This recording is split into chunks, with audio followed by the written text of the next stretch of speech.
Bismillahirrahmanirrahim.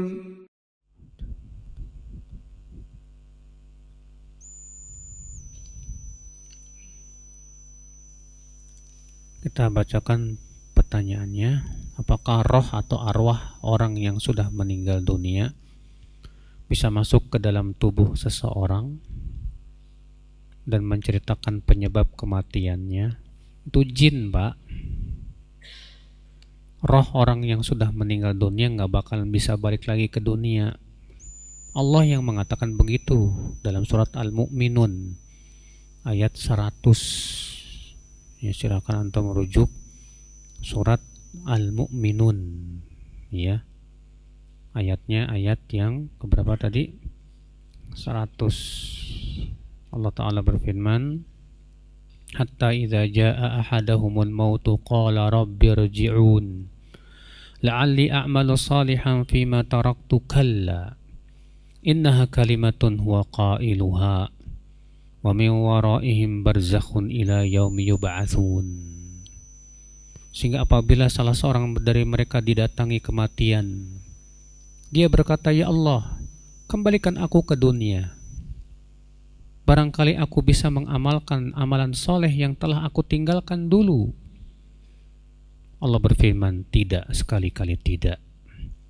Sesungguhnya ia adalah kalimat yang ia ucapkan. Di belakang mereka ada barzakh, ada dinding, sampai hari dibangkitkan.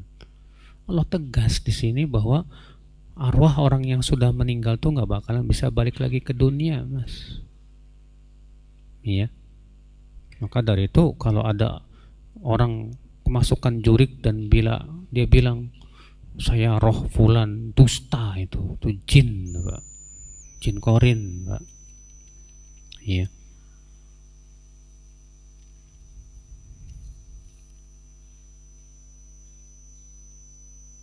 Ana punya tante dan seorang bos yang beragama kafir. Mereka Ana melayat dan ikut mengantarkannya ke kuburan ketika mereka meninggal. Karena mereka sudah baik sekali dan Ana merasa tidak enak, Ustadz. Dahulu paman Rasulullah Abu Talib sangat hebat perjuangannya membela Rasulullah SAW, padahal beliau kafir. Semua orang yang ingin menyakiti Rasulullah dicegahnya. Iya. Namun beliau qadarlah meninggal mati kafir. Disuruh mengucapkan la ilaha illallah, gak mau. Iya. Maka kemudian Rasulullah bersabda kepada Ali, hai Ali, mandikan, kafankan bapakmu itu. Kata Ali, gak mau. Kenapa? Innahu mata kafiran, dia mati dalam keadaan kafir. Tidak, pergilah kamu. Karena masalahnya Abu Talib gak ada yang mengurus jenazahnya. Maka Rasulullah menyuruh Ali yang mengurus apa? Jenazahnya. Wahai Ali, pergi. Akhirnya karena itu sudah perintah Rasul, akhirnya apa? Diurus jenazahnya sampai dikuburkan. Iya.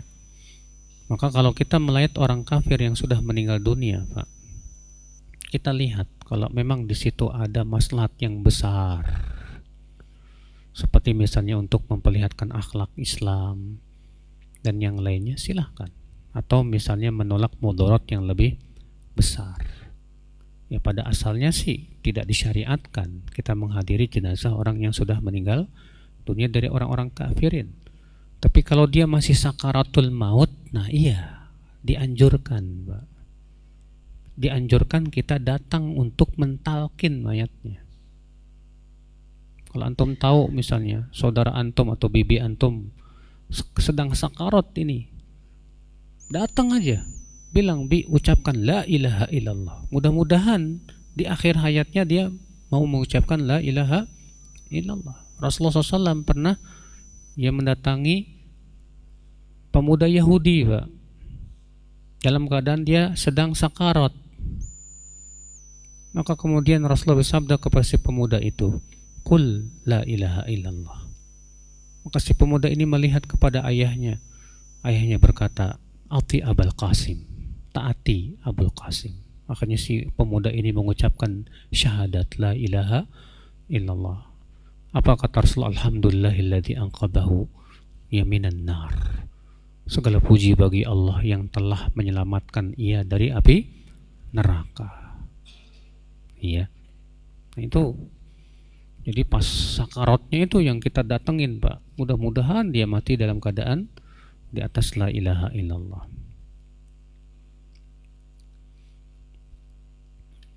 Ketika khutbah Jumat, rata-rata jamaah tertidur tak sadar lagi, Ustadz. Namun hampir semua yang tertidur setelah itu tidak ambil wudhu, Ustadz. Pertanyaannya, apakah sholat Jumatnya sah? Ini masalah perselisihan para ulama, Pak, tentang apakah tidur itu membatalkan sholat atau membatalkan wudhu atau tidak. Sebagian ulama mengatakan tidak membatalkan. Sebagian ulama mengatakan batal secara mutlak. Sebagian ulama memberikan perincian, kalau tidurnya berat batal, kalau tidurnya ringan tidak batal. Sebagian ulama mengatakan kalau tidurnya sambil duduk nggak batal. Adapun kalau sambil telentang batal. Ya. Saya pernah baca sebuah kisah Ibnu Aqil. Beliau berkata, aku tadinya berpendapat bahwa orang yang tidur sambil duduk itu tidak batal wudunya. Sampai suatu ketika ketika sedang sholat Jumat, mendengarkan khutbah Jumat, di sampingku ada orang yang tidur sambil duduk. Lalu terdengar suara darinya, kentut. Lalu kemudian dia langsung bangkit mau sholat. Lalu aku berkata, kamu tadi batal, pulang, pergi kamu. Enggak, saya tadi tertidur dalam keadaan duduk. Ya, semenjak itu kata beliau aku rujuk. Ternyata orang yang tidur sambil duduk bisa kentut juga, Mas. Ya. Makanya Allah alam dalam hal ini pendapat yang paling kuat dilihat. Kalau memang tidurnya berat sehingga hilang itu panca inderanya, rasanya hilang, maka batal.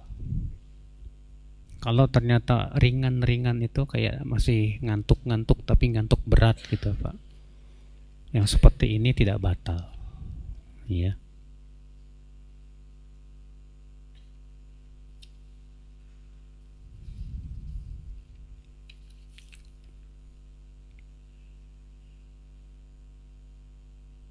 Duren ada zakatnya enggak? Enggak lah. Karena itu bukan makanan pokok. Tidak bisa dikiaskan, Mbak. Ya.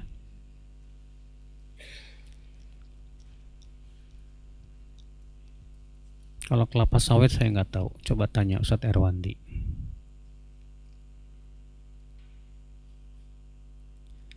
Kami pernah diimami oleh seorang Saudi di airport untuk sholat subuh. Namun di rakaat kedua beliau lupa baca Al-Fatihah. Setelah selesai, yang bisa bahasa Arab protes dan menjelaskan. Kemudian beliau ajak sholat lagi satu rakaat dengan sempurna dengan sujud sahwi. Benar. Iya, orang yang sholat kemudian misalnya rakaat keduanya meninggalkan rukun, maka rakaat ini tidak dianggap. Maka ia tambah lagi satu rakaat dan kemudian sujud sahwi. Iya. Bahkan Rasulullah pernah sholat asar hanya 2 rakaat, Pak, lupa. Dalam hadis riwayat Bukhari dan Muslim, Rasulullah SAW pernah sholat asar hanya 2 rakaat, lupa, salam. Setelah itu berdiri di sebuah kayu di depan masjid itu. Kemudian Dzuliyadain bertanya, hai Rasulullah, ini dikurangi rakaatnya atau engkau lupa? Kata Rasulullah, enggak, engkau lupa ya Rasulullah. Akhirnya Rasulullah menambah lagi 2, kemudian sujud sahwi setelah salam. Demikian wabillahi taufik. Assalamualaikum warahmatullahi wabarakatuh.